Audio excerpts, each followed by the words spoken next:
A very warm day outside by Minnesota standards, but then again, it is still summer. Either way, the AC is working just fine at U.S. Bank Stadium in the Twin Cities. The scene a few moments ago, here it is. It's unlike any other in sport as both teams made their way out of the tunnel. These folks are fired up as their guys are ready to do battle between the Chicago Bears and the Minnesota Vikings. And this will make it into the end zone. And they will elect to not bring this one out as our first drive will begin at the 25.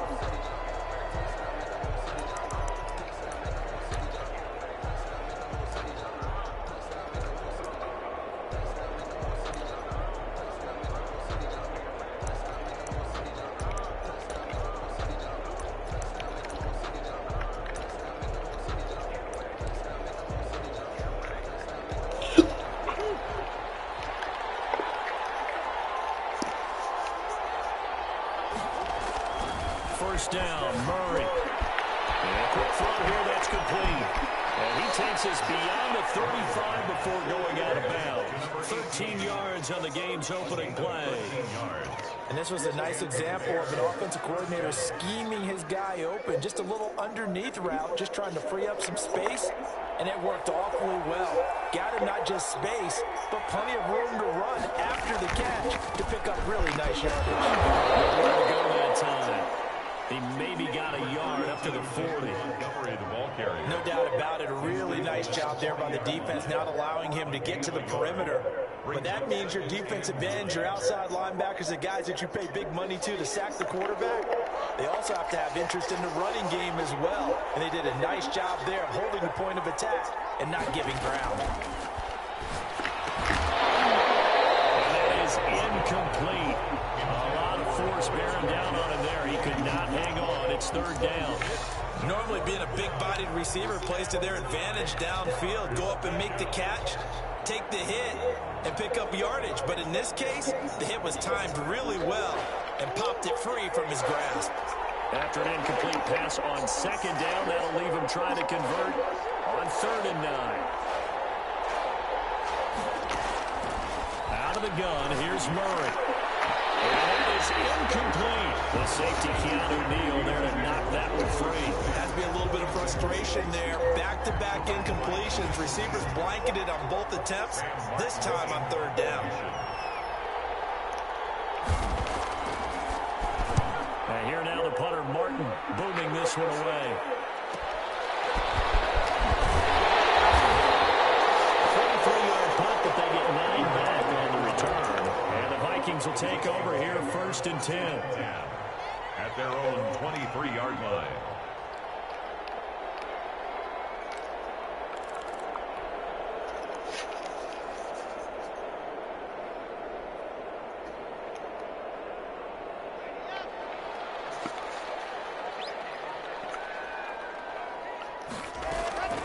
Shotgun snap to Lock. And this is incomplete. Allen Robinson, the intended receiver. And that'll bring up 2nd down. And this throw a bit late as he couldn't reach back for it.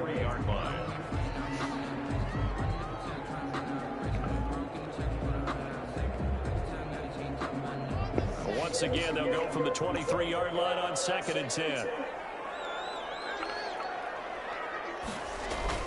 To throw again. Lock. Incomplete. He doesn't drop too many in that department. 3rd down. But when you're going up against a talented receiver like that, you just know that they're going to bring more people to him, right? They're going to double cover him every chance they get. I think that is what we're going to see all game long. An early taste of that double, maybe even sometimes triple coverage we might see. Yeah, I think what they're counting on, his talent to sometimes beat that double coverage.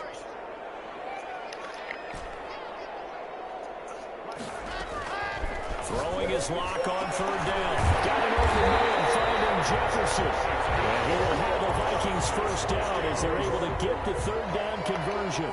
13 yards as the Vikings pick up the 1st down.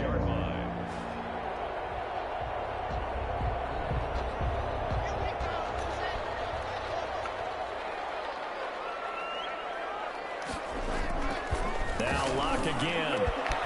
Complete. Jefferson the target. And they'll have this across midfield and inside the 45. They go to him for 20 and a first. Another Vikings.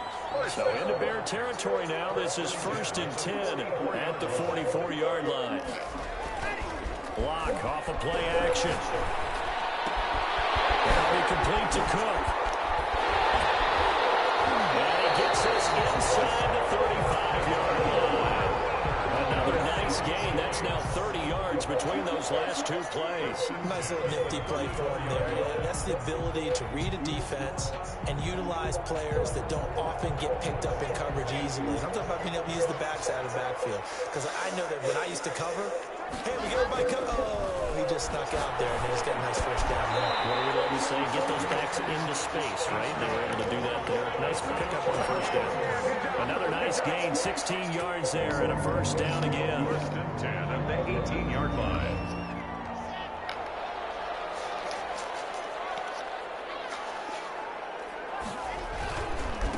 Now the first carry for Dalvin Cook. They get it inside the 10 at the 8. They get 10 more there, and I believe that'll be enough for another first down. It will. Usually we see runs like this as the defense breaks down later in the game, but this guy's setting the tone early, running through all types of tackles and put the defense back on its heels. Block working out of the gun. Looking end zone, but it's incomplete. He was trying to find Justin Jefferson there, but it'll be 2nd and goal. Brandon, we saw these defenders flying to the football in their win last week, and nothing has changed. They're still moving around quickly and forcing incompletions. Nothing on first down, so the ball remains at the 8-yard line, 2nd and goal.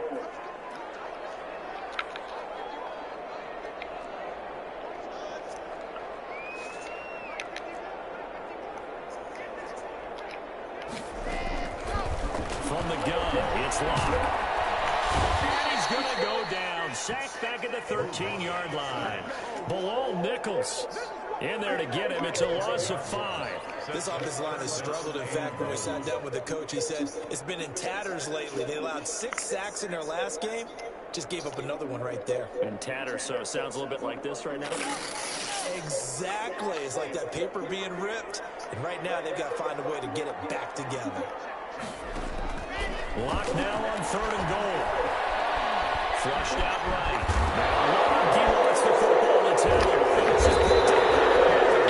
And no turnover there as his guys will get the football back.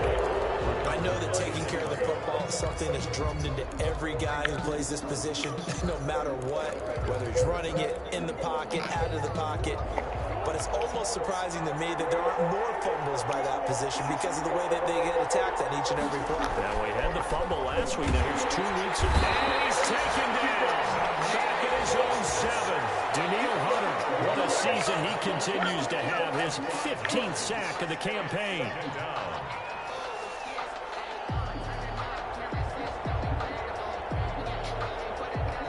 Coming up now on a 2nd and 15 following that sack. They run Montgomery. And he'll be about a full yard shy of the 20 at the 19-yard line.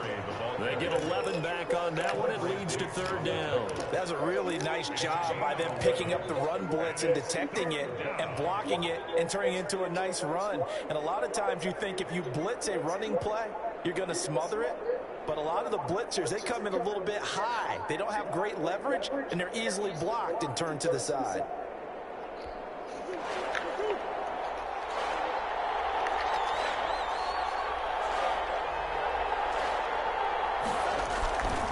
They'll run it. Here's Montgomery. And he's got it past the 30 before he's hit and dropped. 14 yards in a Chicago first down. That's his longest run of the first quarter. And, Charles, we talked before the game about them needing to establish the run game. They'll be looking for more of that. And they got to the perimeter. So that tells me that that's part of the game plan of what they want to get done today. So they'll have some complimentary runs where he'll run it to the inside. But it appears that when they want the big yardage, they think they can get to the outside and make it happen.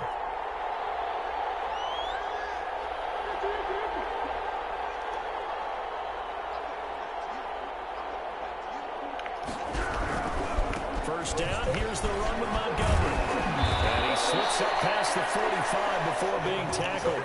Calling a gain of 14 for the second play in a row. How best to describe that one? I'd say right down Broadway on that run. A straight-ahead running. I think that might be something we see a lot of between the tackles today. Well, he's enjoying things so far here this afternoon. Sees a crease and bursts through it for a solid gain. Throwing on first down is Murray. Left side complete. It's Cummings. And taking it across midfield and just shy of the 40. Another nice gain, 13 yards that time, and another first down. But one of the ways that quarterbacks keep all the receivers alive in a play, never lock in on any one guy. Make sure you keep your eyes moving, scan the field. And here he finds the open guy for a nice pickup.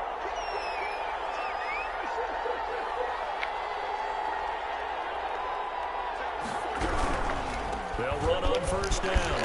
It's Montgomery. He's going to get a solid gain of 9 before being brought down. Second and right at a yard. But you often say that sort of opens the playbook now, second and short. What do you think, early shot here? I like where you're going. Obviously, we've been together for a while because you know me. I want to take that shot early and loosen things up.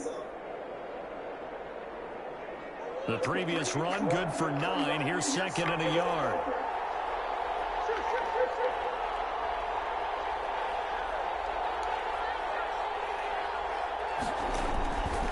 Here's Murray. He'll get that complete to his Tyrone Kmet. And they'll be inside the 25 now at the 24. 9 yards to pick up there, and it's a first down. First down.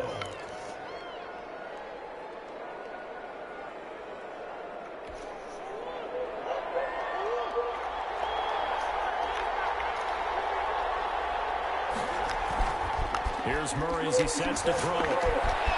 Quick hitter here, it's complete. And down inside the 15, shy of the 10. Mark that down as a pickup of 13, and the Bears have the first. Well, that certainly has to feel good, and it's not all the time that the play caller should get all the credit. Sometimes I think in the huddle, the quarterback just says, hey, who's going to make a play for me? I just need something right here. And the end result there, nice first down. Drive keeps moving.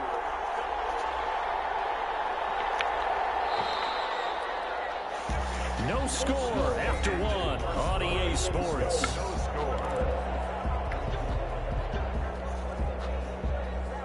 Now a first and 10 at the 11.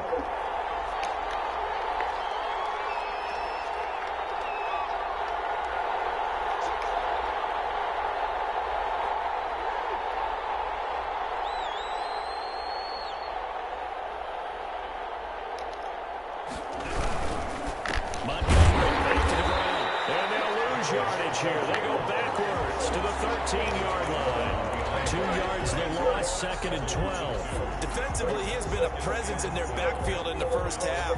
Had a sack earlier, and now he comes up with a big tackle for a loss. A rare misstep on that last play because the drive has been strong, but now it's second and 12. On the ground, it's Montgomery. And he'll get this one down to about the 10-yard line. Give him 3 yards on the run there. That still leaves him with a difficult 3rd and 8 coming up. I do know from experience that when you slow down someone's running game, you're now doing the dictating on defense. And guess what? Now you're getting ready to tee off on their quarterback because they have to throw it all the time. But you still have to be alert for the draws and other plays of that nature to make sure you don't get hurt.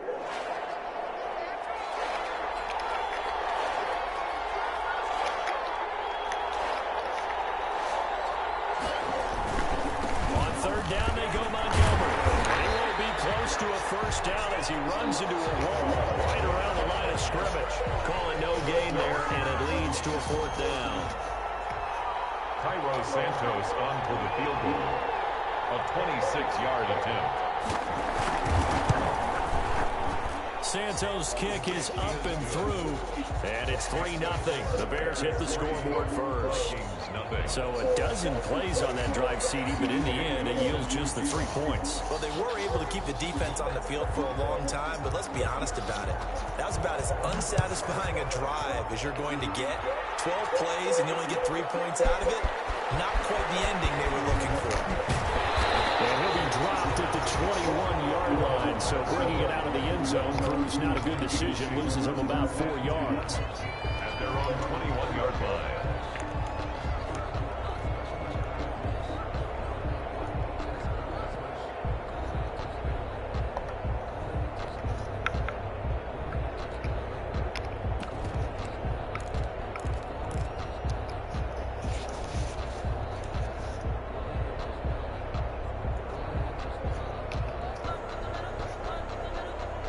Here are the Vikings now to start their next drive. And last time they coughed it up, led to a field goal. They're fortunate that it only led to a field goal, but still, they're not happy about it. Could you sense the relief, though, when you only give them the field goal? And they were able to drive back out on the field and start this drive a little more pep in their step because it didn't cost their team a touchdown. But they know they've got to do it a lot better than they did on the last possession. The coach will just be relieved, though, if they recoup with a score here, right? I think the coach will be ecstatic to see them pick themselves back up and now take it downfield and punch in the end zone without turning it over. Extra bulk up front for 2nd and inches. 3 tight ends.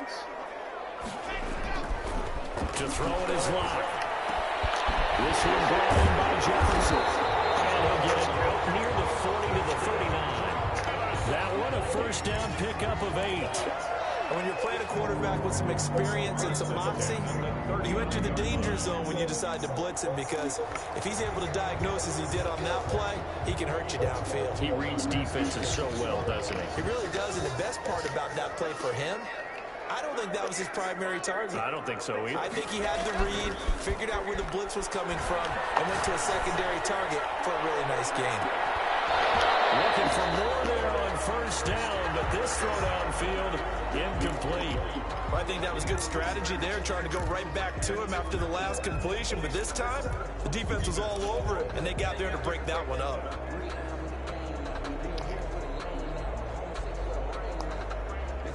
So line of scrimmage still the 39 on 2nd and 10. Throwing again. Locke. Goes right back to Jefferson, and this one complete. He'll get only 3 there, so it leaves him with a 3rd and 7 ahead. That's a gain of 3. It's 3rd and 7.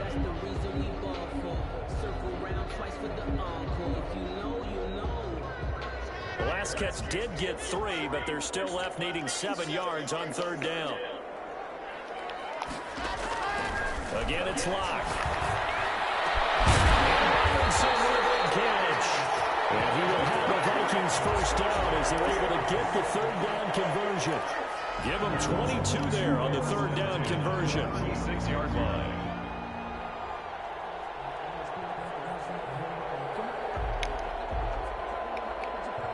So into Bear territory now. This is 1st and 10 at the 36.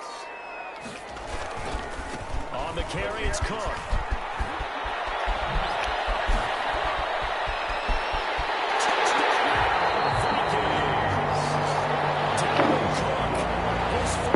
Touchdown now on the year. And the Vikings have taken the lead. That almost looked too easy, and I think thanks to the offensive line for making it look easy. Yeah, I agree with you totally on that one. I'm not sure how much everyone understands the preparations that go into a game for an offensive line, because there's a reason that running backs and quarterbacks give them big gifts at the end of the season after a big year. The consistency and the continuity it takes to know each other and execute their blocks is pretty impressive. At their own 25-yard line.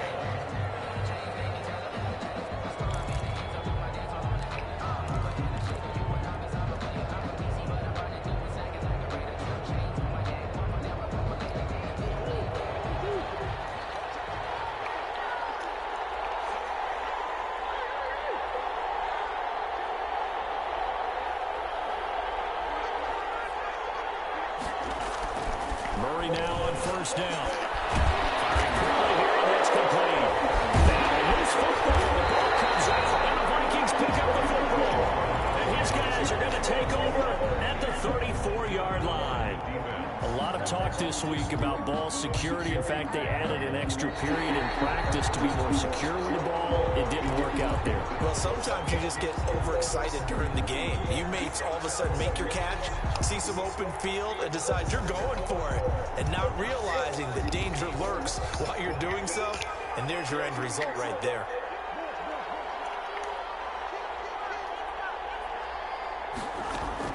Following that fumble recovery, it's Murray. The man has come back, the tight end.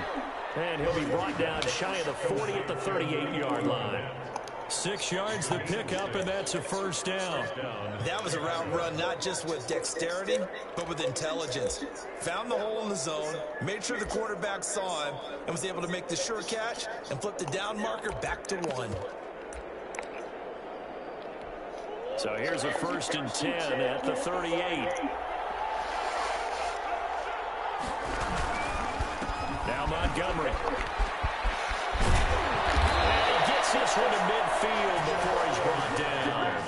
A gain there of 12 yards and a first down for the Bears. Those are the types of runs they told us they want to see more of. Look, they'd love the 60 to 70-yard runs, but those 10 to 20-yarders, they can help you win a ball game. And that means everyone's invested because you know the big guys up front. That's what they do. They try and move people. But when you get your perimeter guys involved downfield, that means that they care about the running game and they know it helps their team. First down, they run again. Here's Montgomery. It's a 7-yard carry to set them up with a 2nd and 3. You know what really fires up offensive linemen? When the guy that is carrying the ball behind them can create his own space and break a tackle along the way. So they'll come up after the gain of 7 on a 2nd and 3. Shotgun now from Murray. And that'll be incomplete. Took a pretty good shot as he tried to pull that one in. Couldn't hang on 3rd down. He did a fine job there of not hitting him before the ball arrived, and I've got to tell you, you can often mistime that play because of the angles of approach. When you're going to get him, sometimes you panic as well and think, I've got to be there right now. Instead, in this case, timed it perfectly and knocked it free. Murray going to try to throw on 3rd down. Murray has it knocked loose. Looks like a running back going through the line. Quarterbacks have to be aware of protecting the football as well. He left it exposed that time. Wound up having it knocked free, but fortunately, had an alert teammate who was able to get it.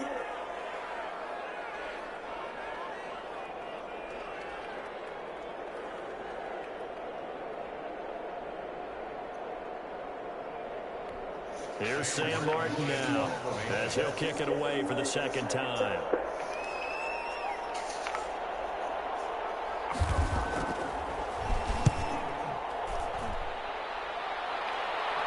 Fair catch called for and taken just inside the 10-yard line. 35 yards that time on the punt. And the Vikings will be backed up deep to begin their drive as they take over 1st and 10.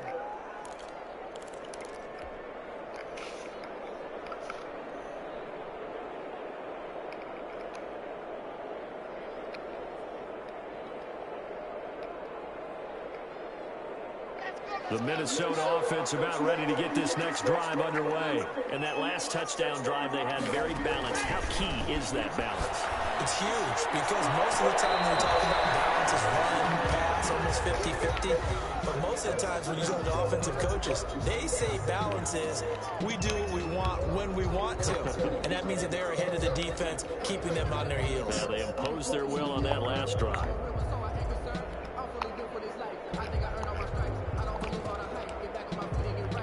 To the 31 now on 1st and 10.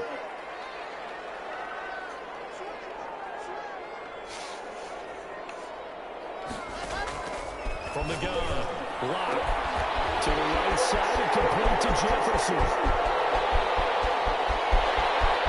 Touchdown, Vikings! Justin Jefferson with touchdown number 7 on the year. And the Vikings get the quick strike touchdown. Great corner out there. Not only able to catch it, turn it upfield, and get into the end zone. It usually follows a little bit of an extra move, doesn't it? You've got to get them thinking that you're moving to the middle of the field, and you're breaking away to that corner. Boy, that was well executed. Now after the touchdown, it's Zerline. He'll kick it away. Takes this about 5 yards deep. And he'll just sit on this one as their drive will start at the 25. 25-yard line.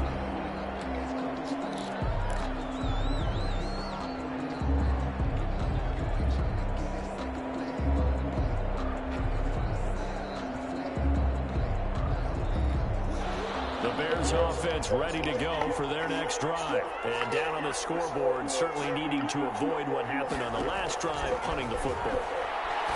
Sense of urgency has to take over for them here. They know the score. They know the situation. And by the way, the punter no longer exists for their offense. That's how they have to treat this drive. They need points. Big time. And we'll remind you that coming up at halftime, we'll join Jonathan Coachman and the gang in Orlando. Coach will have stats and scores from the early games going on here around the NFL. Here's a first down throw that's complete. Give him 9 there on the first down completion. We didn't need to ask around the league, but we got to confirm this guy's a good player. They've got to find a way to get him more involved, call a few more plays that target him. Absolutely, because here we are toward the end of the first half, and that's the first target, not just the first catch, first target. The second down and 10th there, knocked down as it leaves the quarterback's hand, and it's incomplete. A lot of times it's that first read that you had. Maybe you get it in pre-snap, and he locked in on his target, but he was covered quite well, and that one's incomplete.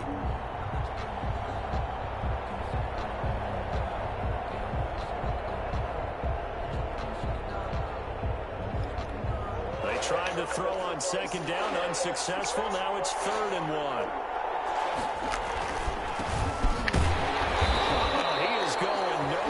He is enveloped behind the line.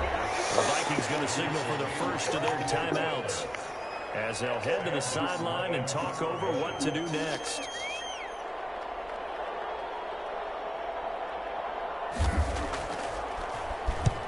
He's been a busy man here in this first half as he gets it away. That'll go as a punt of 32 yards. And the offense will take over with a new set of downs. At their own 18-yard line.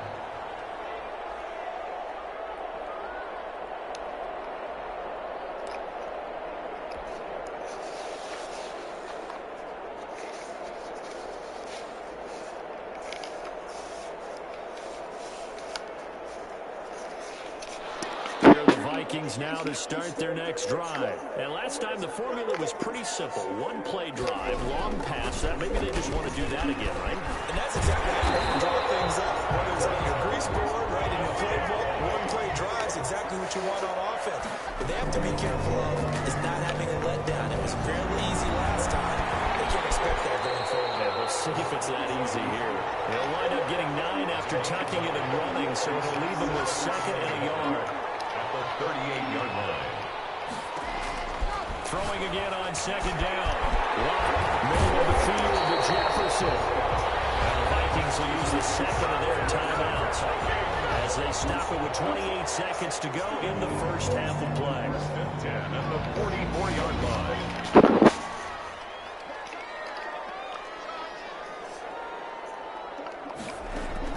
Throwing on first down is Locke. This will be incomplete. Physical play on the football there, and it's second down. Well, the incompletion, yes, but maybe here not the worst thing in the world? No, not on 1st and 10. It actually gives them a chance to regroup, relax just a little bit. They huddle up, talk it over. Then they get a chance to continue their drive. An incomplete pass on first down. That leads to a 2nd and 10.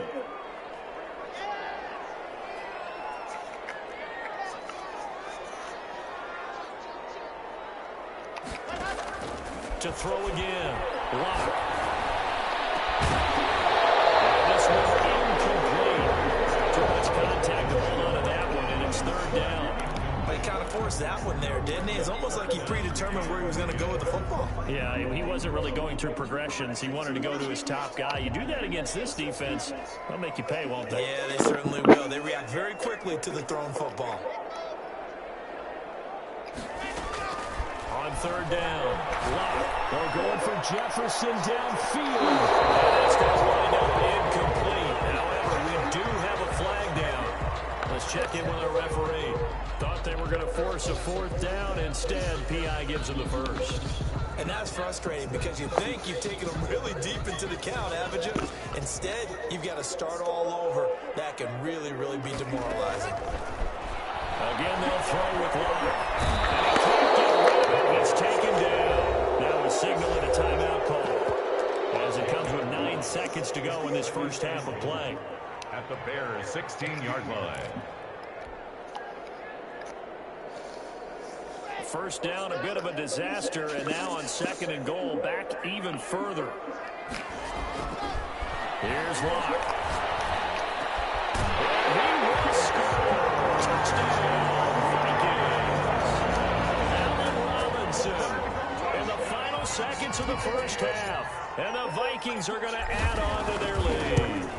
That's one of the better examples of clock management I've seen. Ruled it all the way down just about, and still put the ball in the end zone. Just a methodical drive and something really to take into the lockers here. So time it up for a kickoff here. 5 seconds remaining in this first half. Fields it in the middle of the end zone. And not wanting to risk anything here late in the half, he'll just take a knee and they'll bring the football out to the 25.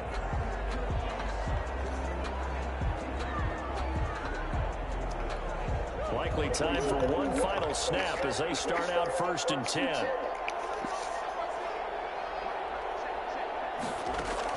A final shot before half from Murray. Airing one out for Bull. Into heavy traffic, and it's intercepted. Picked off the ball. And he brought down. His time is now run out on this first half of action.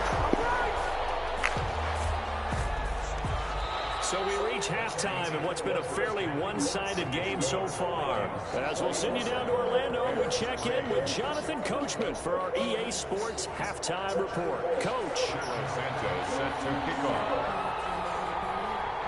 The Vikings have to like their position. They've got the lead. They get this football as well as we are back and underway for the second half. Fielded in the end zone. And ultimately cannot get this out to the 25.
Yard line as he's dropped at the 23. Take over first and 10 at their own 23-yard line.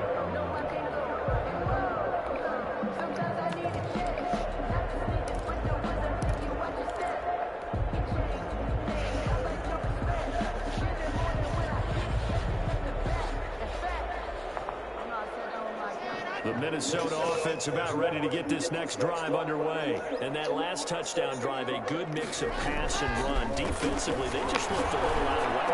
And it's so hard to scheme up with an offense that has things going so well, where you're guessing and guessing wrong play after play. So what you need is someone on the defensive side of the ball leader, right? to make a big play. Throw that balance out of whack. That's what you're looking for now. Not worrying so much about guessing what the play call is. One play has him up past the 40 already, and another 1st and 10. Here's Locke to throw. And that's going to be incomplete. Too tough to hold on to that one. It's 2nd down. I remember Coach telling me a long time ago the difference between playing corner and safety in the NFL. Corner is like the Autobahn. Everybody just flying by, and these corners have been really busy in this game, although they got it done on the last play. On the last play, yes, but there have been some good numbers put up against them offensively.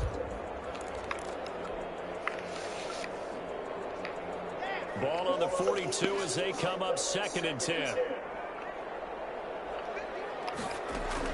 Throwing again. Locke. Popped in the air and intercepted.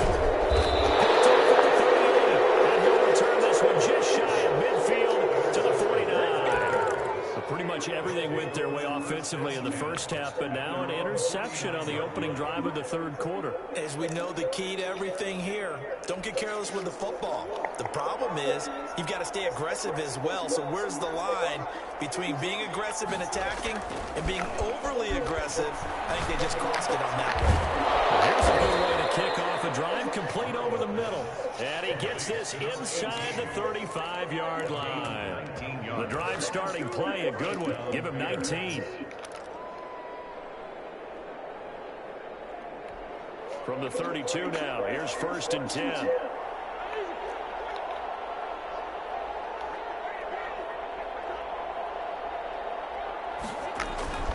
Throwing now is Murray.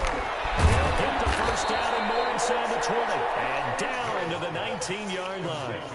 Mark that down as a pickup of 13, and the Bears have the 1st. Still in search of their 1st touchdown of the game, but they're on the move. 1st and 10. Well, we talk all the time about playing situational football, and right now I think the scoreboard is dictating what they need to do. Where they are in this game, they've got to push the ball downfield, take their shots, try and get big chunks of yardage.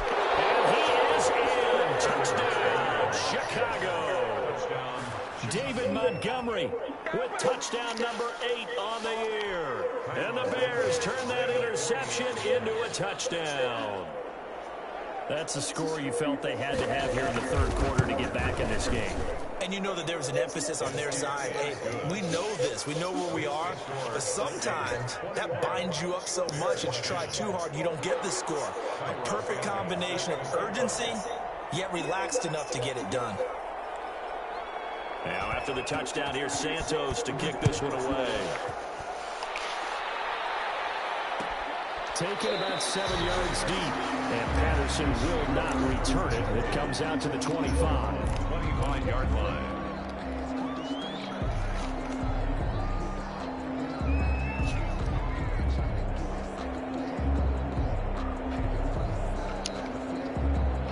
Here are the Vikings now to start their next drive. Their lead down to 2 scores after the touchdown a moment ago as they start with a 1st and 10. Here's a throw, complete right side to start things out. And he takes us beyond the 35 before going out of bounds. Solid way to start the drive, 13 yards, picking up the 1st. Now we get into the psychology of the whole thing, because a lot of teams with a 2-score lead in the 3rd quarter, they almost become defensive with their offense, just playing not to lose. I think with this team, you got to figure at this point, this is a great spot for them to go into attack mode, really try and put the hammer down and finish this one off. Blitz coming, and down he goes. Sione Takitaki gets him for a loss of 10 yards from his linebacker spot.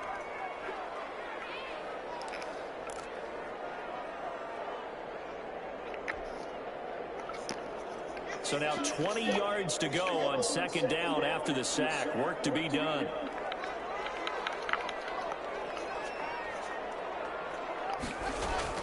Another try after the first down sack. Locke lets it fly for Thielen. And he knocks the ball away, and it falls incomplete. Getting a hand in there and knocking it away, Eddie Jackson. One thing that offensive guys stress when they throw the deep ball, you're just counting on your receiver to find it, adjust before the defensive back can get his head around. In this case, though, the DB matched it move for move and knocked it away. An incomplete pass on that last play, and that means they'll need to come up with something here on third down. Now the Bears electing to call a timeout defensively. It's just their first, so 2 remaining as they burn one here in this third quarter.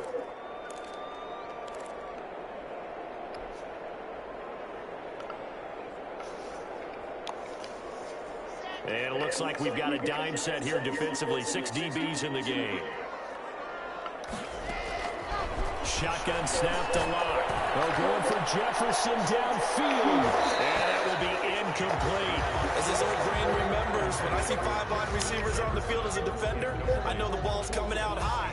They expected it and got there and popped it free. The Vikings send out their punter.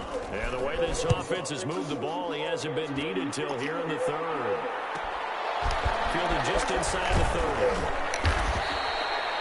That'll be a net of only 30 here. 40-yard punt, 10 on the return. And the Bears take over.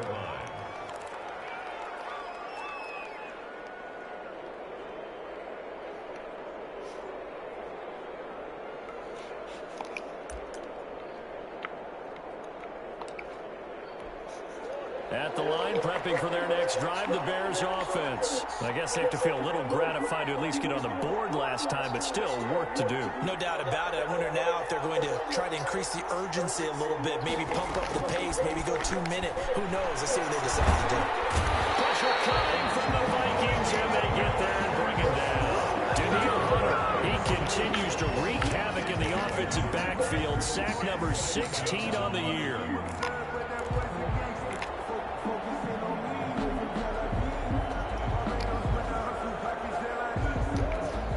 Need it all back at once, but you figure they're going to need something here. 17 yards to go on second down. Another try after the first down sack. Murray looking middle, and that's complete. They get 14 back, but it leads now to a third down. And that was yardage that they needed there after the sack on first down. They didn't get all of it back, but now they look at third down as a manageable situation, one that they have a much better chance of picking up. This offense in desperate need of a conversion as they come up on third down.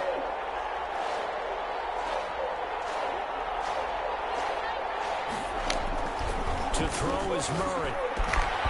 That's complete right side to Kmet.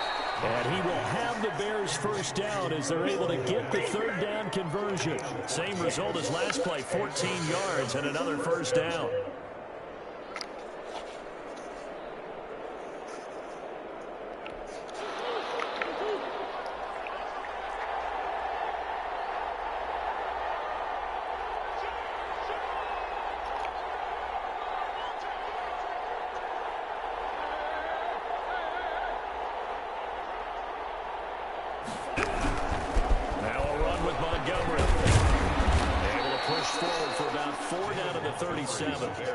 Well, on every play call, you realize it's not going to go for a touchdown. So a lot of your calls are setting things up for maybe later in the game, trying to establish the inside run with toughness now, hopefully get to the perimeter later. And let's face it, you could do worse than a 4-yard run on first down.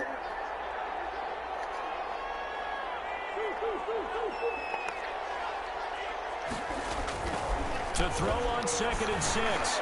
Murray, he's going to let this go. Back of the end zone. And this is going to be intercepted. Picked up by Mike Hughes. Just a little bit of a rough stretch. 6 interceptions now in these last 2 weeks combined. I know the easy thing is to go back to mechanics, footwork, things of that nature. I'm also wondering, is he getting fooled by what he's seeing on defense? Has the scouting report changed? Are they showing him things different than what he expected? For the second week in a row, he's throwing it to the guys in the wrong color shirts. Yeah, he better figure, whatever the reason is, he better figure it out. After the turnover, here's Locke. complete. Jefferson the target. He's at the 30. 10. Touchdown, Vikings. Justin Jefferson, an 80-yard touchdown. And the Vikings find a way to stretch their lead. Greg Zerline lining up for the point. One play, 80 yards. Pretty easy drive to recap. It certainly is, but not so easy to execute. Starting on your own 20, you want something to kickstart your drive and get it off to a nice start. They went for the whole thing and got it. That's a great way to send a message to the opposing team. This will make it into the end zone. And he'll decide to not bring this one out as their drive will begin at the 25.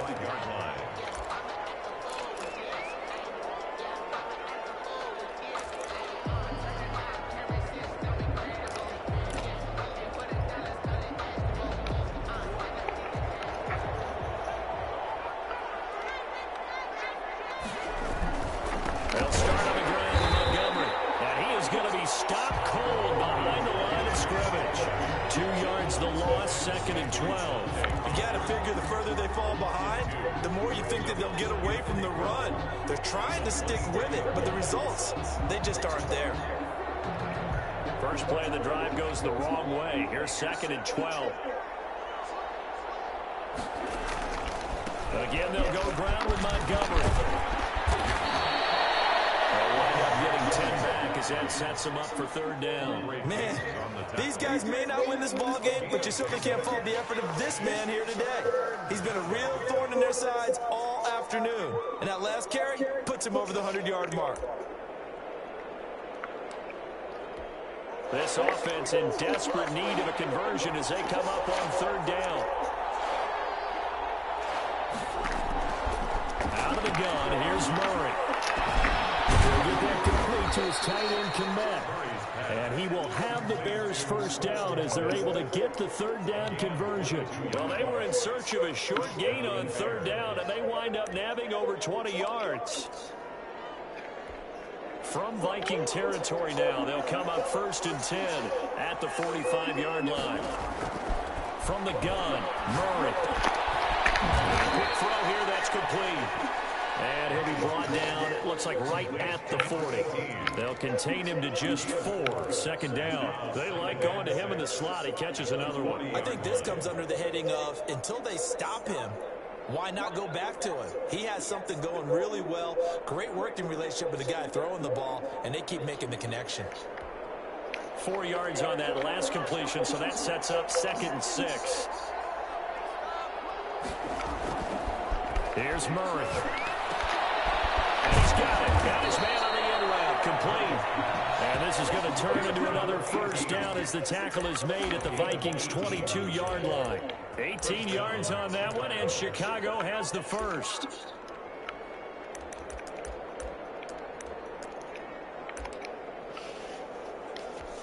Under a minute to go in this 3rd quarter as they come up 1st and 10. Montgomery. And for one of the few times here today, this one's not going to go anywhere. Give the tackle there to Daniil Hunter. No gain on. They've called his number a lot this afternoon. You wonder how much tread is left on those tires. We certainly do, but I always think back to one of my favorite coaches in the NFL. And he used to have a meeting with his running backs every year in the offseason and say, look, as many times as you're going to carry the ball, you should be able to carry it one more time, so make sure you get in shape.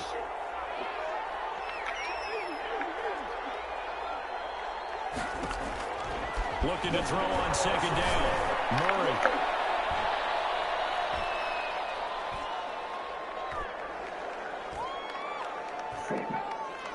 Throwing middle, but it's incomplete. He was looking for the connection with Devin Funchess. And now it's 3rd down. DeAndre Baker there defensively. Here comes the 7th play now of this drive as this is 3rd and 10.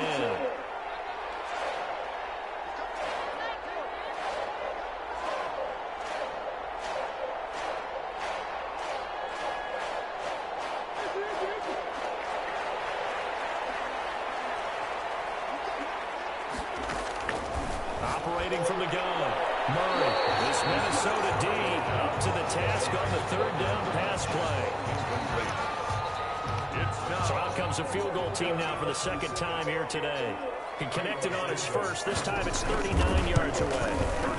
And Santos able to put this one up and through. It's good. And that'll get the deficit down to 15. So the scoring drive encompasses 9 plays, and the net result, 3 points. Take your disappointment and put it aside. 9 plays. Yeah, they want to end up in the end zone with a touchdown. I get that. But sometimes those 9-play drives pay dividends later with another 9-play drive that culminates in a touchdown when they wear down the defense.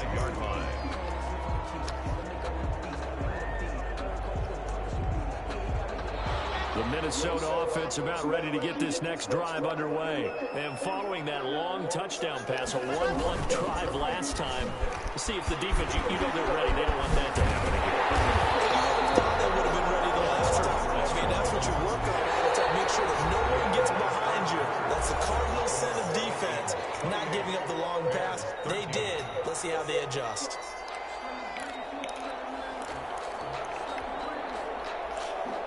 So from the 36 now, 1st and 10. Cook. And he slips up past the 45 before being tackled. It's a gain of 11 as the Vikings pick up the first. And I think we can get used to seeing more of that in this fourth quarter, especially if they're having success on the ground like they did there. Yeah, I think back when we met with the head coach in preseason, and all he talked about was building a bully. And I think it was this situation he was in. And he's got daylight. It's a foot race. And he'll get into the end zone. Touchdown, Minnesota. Dalvin Cook, his second touchdown of the afternoon. And the Vikings are going to widen that advantage. And he certainly played a pivotal role with those 2 TDs and why they're up on the scoreboard right now. Well, someone's all about winning, aren't they? Because he's not worried about the numbers. Sure, it's great to have 2 touchdowns. And the bottom line is what he's doing is contributing to their lead. He wants to continue to do so. Takes this about 5 yards deep. And this will not be brought out. It's a touchback. At their own 25-yard line.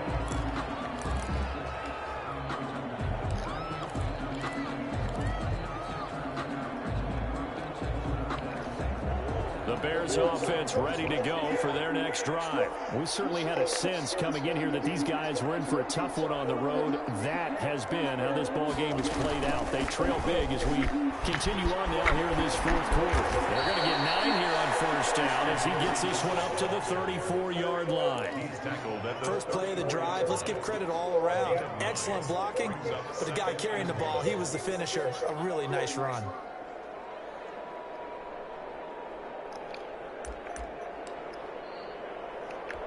Maybe a good spot to take a shot. Here's 2nd and a yard from the 34.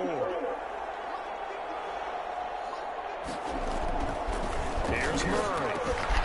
Short throw to the tight end Thomas. And he'll bring it up here to right at the 40-yard line. 6 yards to pick up, and that's a 1st down. That's a staple of this offense. Drag route to the tight end. Yeah, he's unable to use his size to break off much more yardage after the catch, but still an effective gain nonetheless. They'll try a little trickery here in the end around. I don't think anyone in the building fooled right there, as that one is going to blow up in their faces. It'll be a loss of 7 on the play, and it'll be a 2nd and long.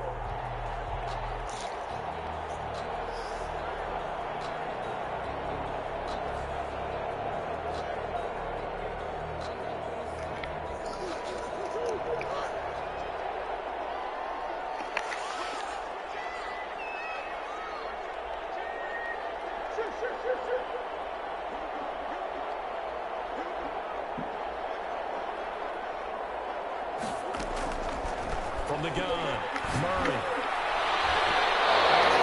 One out there, incomplete.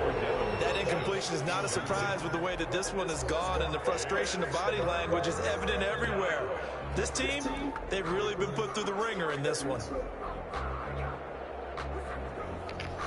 The Bears on 3rd down, 3 for 7 so far in this game. This is 3rd and 17. Operating from the gun, Murray. throw there going to be incomplete. There to knock that one away defensively, Eric Kendricks. Certainly appeared to take away his first read, and by the time he tried to look elsewhere and find an open target, the coverage was too good. That one falls incomplete.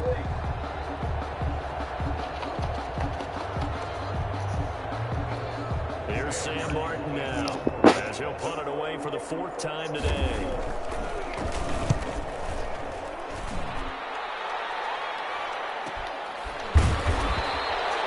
That'll be a 43-yard punt, just a single yard on the return. And possession will switch hands, 1st and 10. 21-yard line. Here are the Vikings now to start their next drive. And this crowd has certainly liked what they've seen. Their guys fully expected to win this one coming in, and they have not disappointed as they've got the big lead here in the 4th. A gain of 3, 2nd down. Brandon, I've got to think this offensive line has got some smiles on its faces. And I know it sounds crazy, but they practiced for this back in training camp. They knew they'd be in situations where it'd be extra defenders in the box coming after them, trying to keep them from locking down the game. Right now, they want to show the world they're up to the challenge. Call it a gain of 5 there on the run, but they'll remain a yard or 2 short here with 3rd down coming up. Brings up 3rd and 2.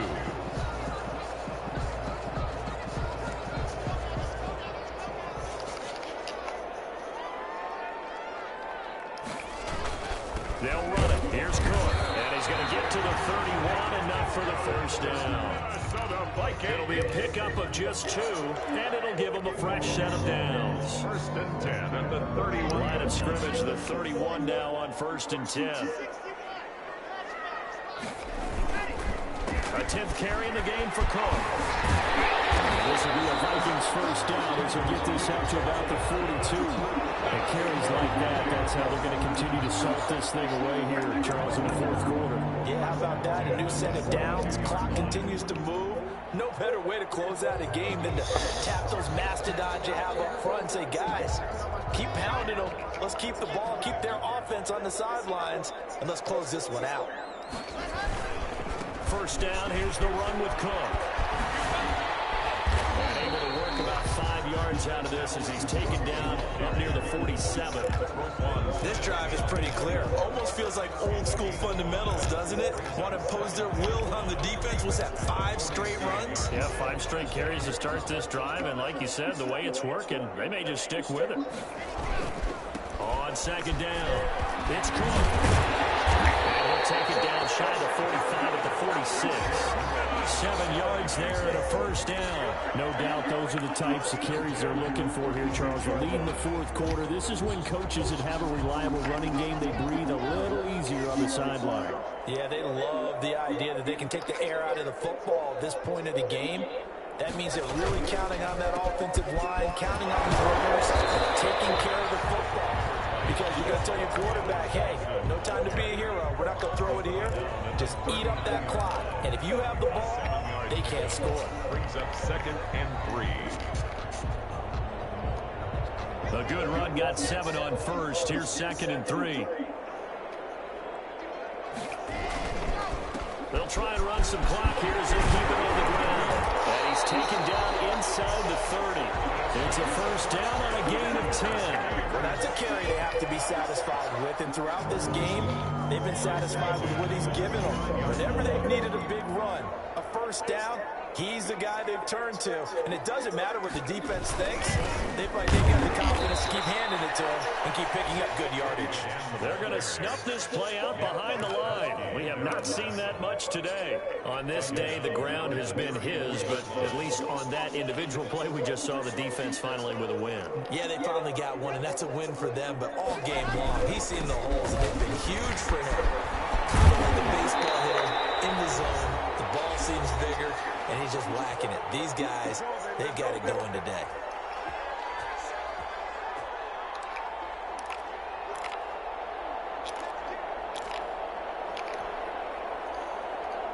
So the Vikings in possession of the football as we get you reset. And let's see what they've come up with offensively after having time to talk it over. Another tote for the workhorse this afternoon. It's Cook. And he picks up the 1st down yardage as he takes this one down to the 15. It's a 7-yard gain there, and it's good enough to move the chains. 1st and 10 at the 15-yard line. Not totally home free yet, but it's looking good as they come up 1st and 10.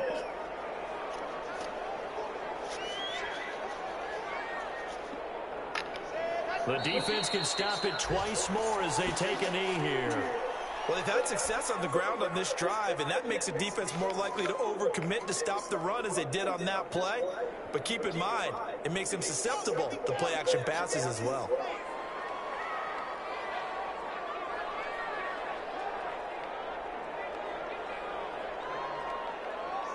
The defense can stop it twice more as they take a knee here.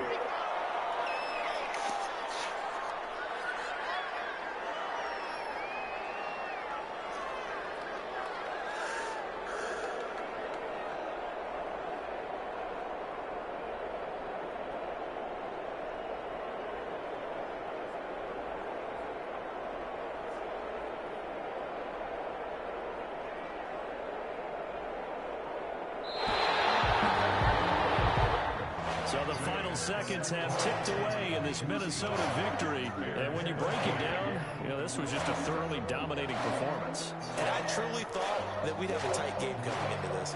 I think you felt the same way based on our conversation after the production meeting. But obviously not the case. And how about just how it broke open? You just all of a sudden, whoosh, there it is. This thing is pretty much done. And the crowd stayed with it to celebrate because they're like, let's enjoy watching our team play this well. This is fun. So for Minnesota, it's an important win for their playoff hopes as they move to 8-4. And they'll get another home date next week as the Raiders will come to town. Meanwhile, for the Bears, not much more to say. They dropped to 1-11, and they'll try again next week at home against Philadelphia. So for our entire crew, alongside Charles Davis, I'm Brandon Gaudin. Thanks for watching, everybody. We'll see you next time.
WrestleMania may be Roman Reigns versus Edge for the Universal Championship. Or maybe not. Especially if my guest tonight has anything to say about it. Please welcome the man who invented the Yes Movement and defeated 2 Hall of Famers in the main event of WrestleMania 30, Daniel Bryan.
inside a steel cage. Now, if you win tonight, you earn an opportunity at Roman Reigns in the Universal Championship 2 weeks from Sunday at the Fastlane pay-per-view event, streaming live on the WWE Network and Peacock. Now, that would throw a wrench into the plans we were going to have for Fastlane. It was a tag team match. And in this tag team match at Fastlane, Daniel, you were scheduled to team with Edge against the Universal Champion Roman Reigns and his cousin Jey Uso. So I've got to ask you the question. Why did you forego an opportunity to have that main event tag team match? Why all of a sudden have you turned your focus to Roman Reigns and the Universal title? Michael, you're making a lot of assumptions there. The biggest assumption was that anybody even ever asked me if I wanted to take part in that tag match. Not a single person came up to me and they said, Daniel Bryan, we've got this great idea for Fastlane. You and Edge are going to team up against Roman and Jey Uso. It'll be great. Nobody once said that. They didn't feel the need to run anything by me because they know me. They know Daniel Bryan, he just rolls with the punches. He'll just do whatever we ask of him. He'll show up and he'll work his butt off. So I understand why Edge didn't ask me. He's the rated R superstar, the ultimate opportunist. I understand why Roman Reigns didn't bother to ask me. Because everybody knows Roman Reigns doesn't want to defend his Universal Championship at Fastlane. But here's the thing, Michael. I'm making a change. I'm not going to be the old Daniel Bryan anymore. So I know they've got this dream match. They've got Edge versus Roman Reigns for the Universal Championship. They've got that idea for their main event of WrestleMania. I get it. Attitude Era versus the Thunderdome. Something everybody wants to see. The only person who doesn't want to see it is me. And I am going to do my damnedest to make sure that it doesn't happen.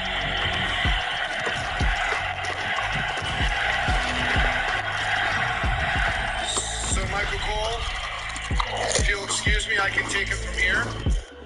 But I've got a package that I want to throw to myself. Hit it.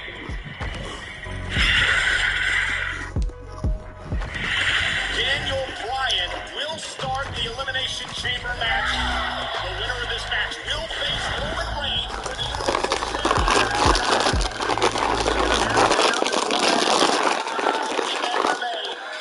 It is down to Daniel Bryan and Jey Uso.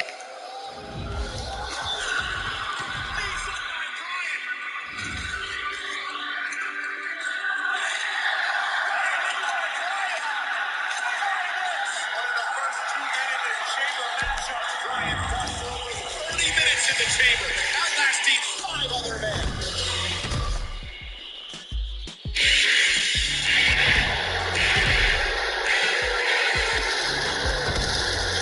And I believe we're going to have our Universal Championship match right now.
I've lost a lot in my career.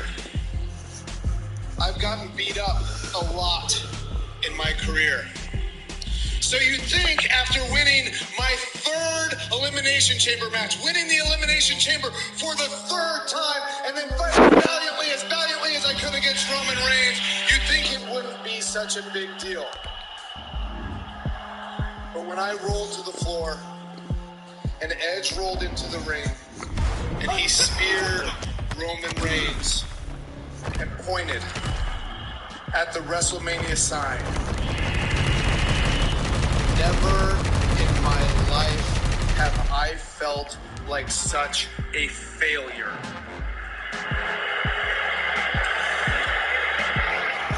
Because here's the thing.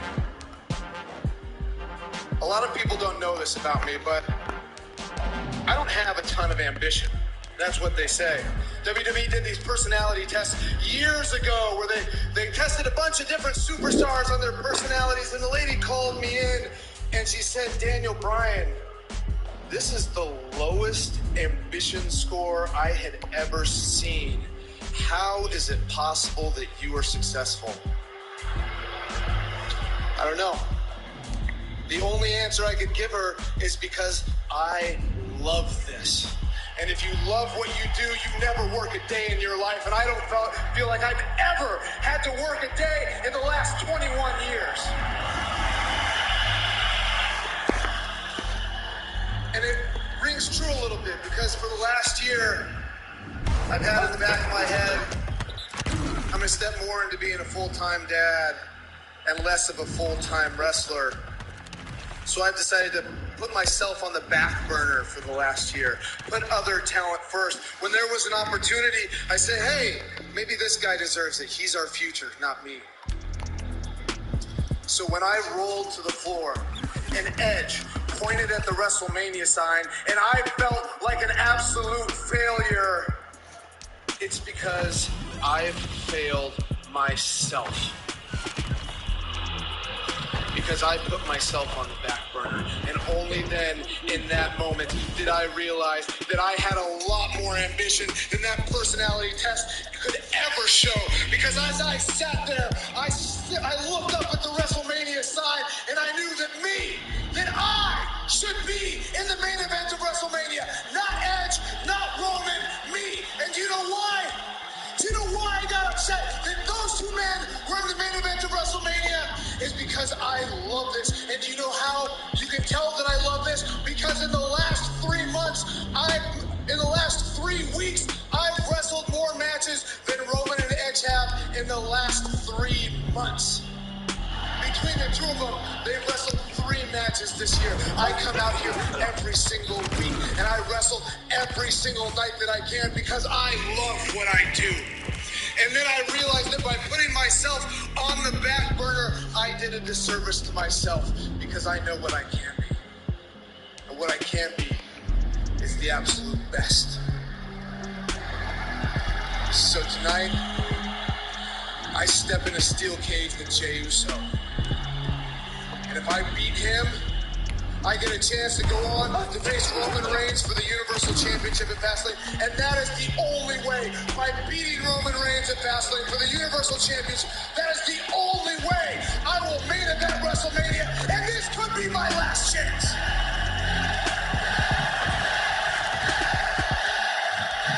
So you're going to see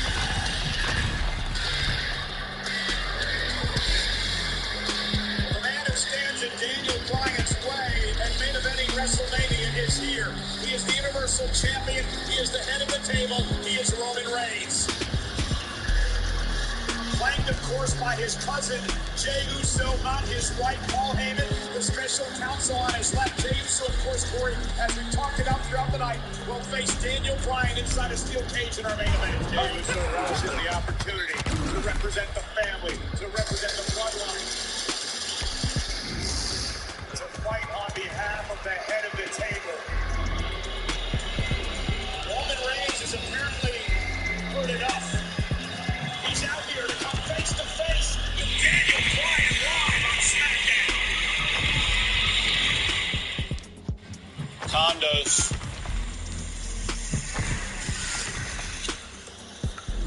$150K. How are you, son? Who's your friend? This is Eric. The Big E. Great to meet you. People love my nicknames. It's a whole thing. It's wonderful, sir. Switch to Progressive and you can save hundreds. You know, like the sign says. Your mom's been posting a lot since she got that phone at Cricket's mega sale. Every day. Here's a comment. We stand. Oh, Mom, you have a cool mom. The more phone, more fun mega sale. Mega. So happy. Look out, America. The Moody's are coming. Sorry. We're just a regular, normal family. Mom, you used to wet the bed when you were really stressed. What I would eat? Seriously? The Moody's. Coming up at 9, Moorhead Public High Schoolers are returning to the classroom. How will the school keep them safe from COVID-19? A local defense attorney explains why it'll be challenging to find an impartial jury in the Derek Chauvin trial, and why North Dakota police officers are being asked to stay on their side of the Red River. Wake up with Hardee's. The $3 bacon, egg, and cheese burrito. Fluffy, bacon, and melty cheese. All wrapped up in a warm tortilla. The $3 bacon, egg, and cheese burrito. Part of Hardee's new 3 more breakfast menu. Feed your happy.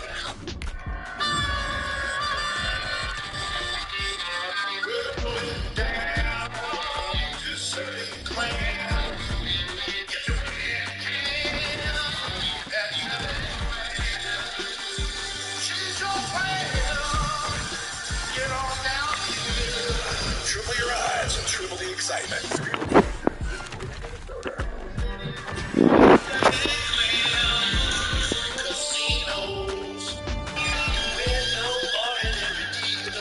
You've been dreaming of your own hot tub. Getting a tax return? Dream no more and get that hot tub at Dakota Spas. Enjoy relaxing nights in your hot tub with quality family time or you time to soak away the stress and aches of the day. And rest easy with the ozone generator that is known for killing bacteria, germs, and viruses. Treat yourself over at Dakota Spas with the best prices and with ozone. Dakota Spas, I-29 Frontage Road in Fargo. Dakota Spas.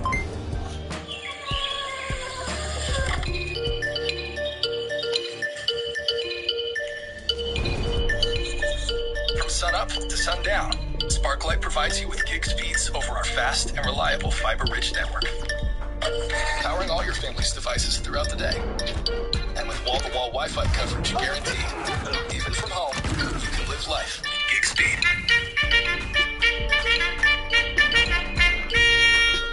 Well, if it isn't Big Hardy, you fixing to sauce me up? Stick those beefy twins on this cheese hound. Try Big Mac. Go play with your extra toy gun. The adults are getting meaty. The Big Hardy. Part of the buy one, get one for just $1 deal. Feed your happiness.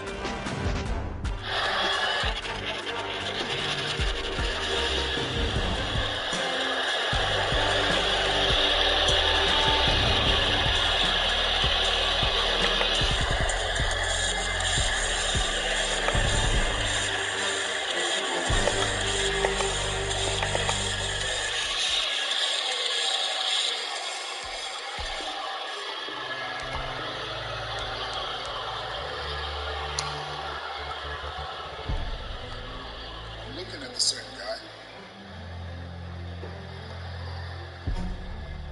But you don't sound like the same guy.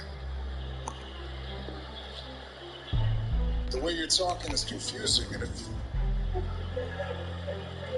if it confuses me, then I know it's confusing our audience. Daniel Bryan's ambitious now.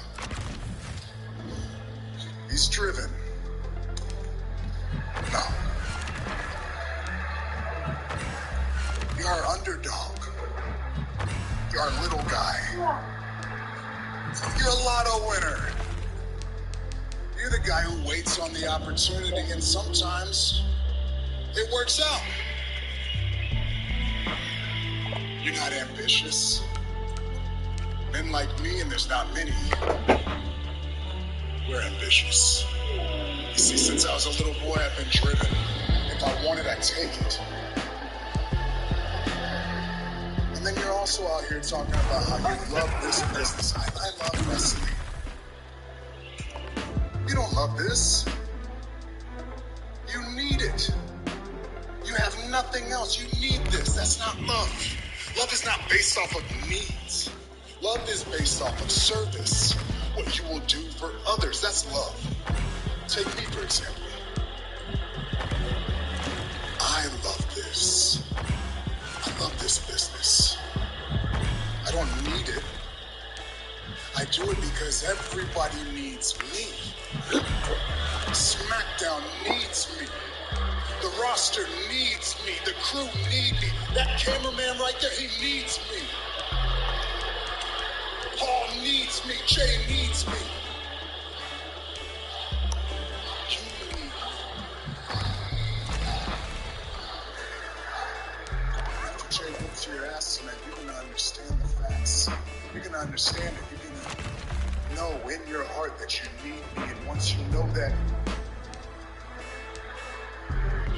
you're going to acknowledge me.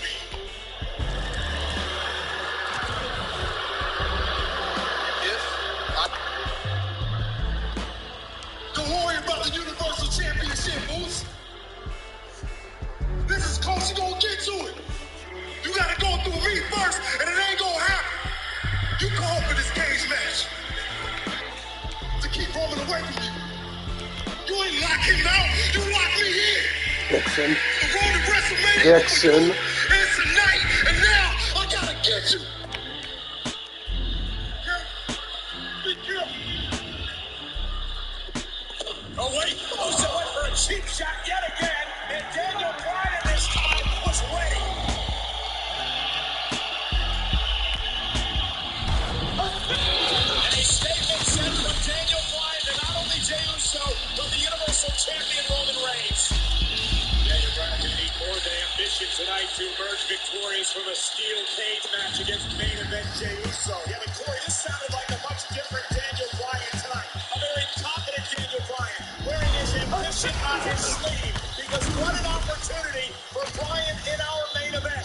Because he will be locked inside a steel cage with Jey Uso. Bryan wins. He earns the Universal Championship opportunity 2 weeks from Sunday at WWE Fastlane. And these teams will collide for the WWE Women's Tag Team Championships at Fastlane. But tonight, the winner of the 2021 Women's Royal Rumble match, the EST of WWE, Bianca Belair, faces the Queen of Spades, Shayna Baszler, tonight. Well, you know, it's take-back season for the former tag team champions, the Street Profits. And it all started last week when the Street Profits took on the makeshift tag team of Baron Corbin and Sami Zayn. Let's take a look at the closing moments of the matchup. I think you mean King Corbin, Cole, but just when Sami Zayn seemed to have things well in hand, his documentary crew would get a little close to the action. Montez Ford takes to the sky. Sami Zayn would be silenced, courtesy of Angelo Dawkins. The tag is made, and this is a sight to behold.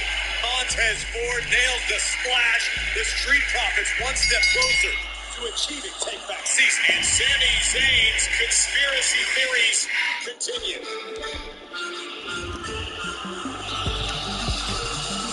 And Ford and Dawkins hope to continue their role here live tonight.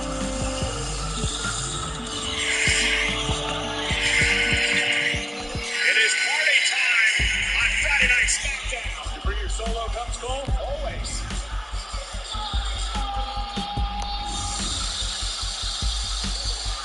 It is raining solo cups in the Thunderdome.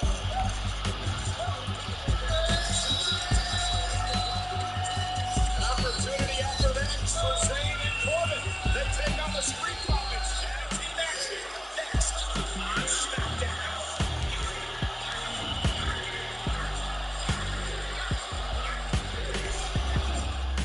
The new Samsung Galaxy S21. This looks different. It is. Show me. Just hit record. See that? You're filming in 8K. That's cinema quality. So You can pull photos straight from video. impressive. But will it last the whole trip? You'll have battery all day. And then more. This is different. Told you.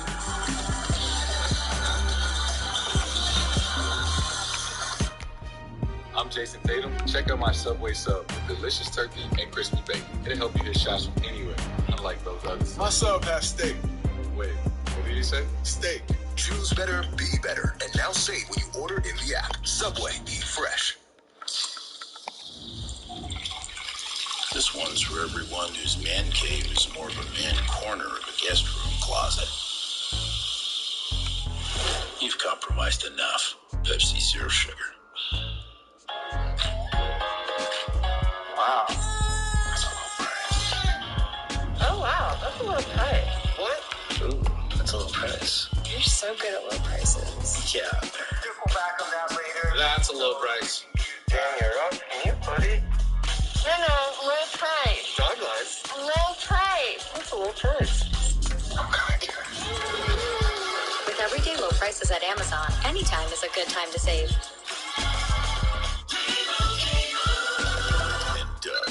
Hey, Lima. How great is it that we get to tell everybody how Liberty Mutual customizes your car insurance so you only pay for what you need? I mean, oh, sorry. Whoops.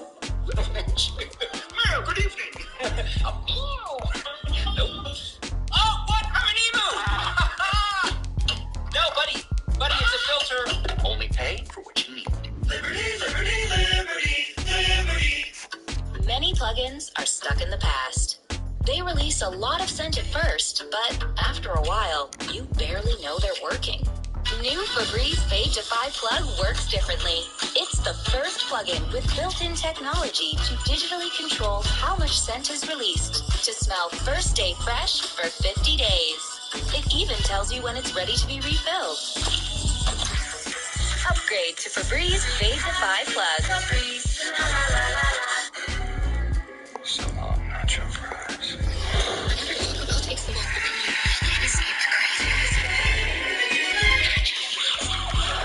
Escape your cravings with a $5 nacho fries box. Run to Taco Bell. Villanova battles Providence, Saturday on Fox. And WWE Thunderdome, this is Friday Night SmackDown on Fox, sponsored by Progressive Insurance. Save when you bundle auto, home, or motorcycle insurance. Street Profits, ready for action.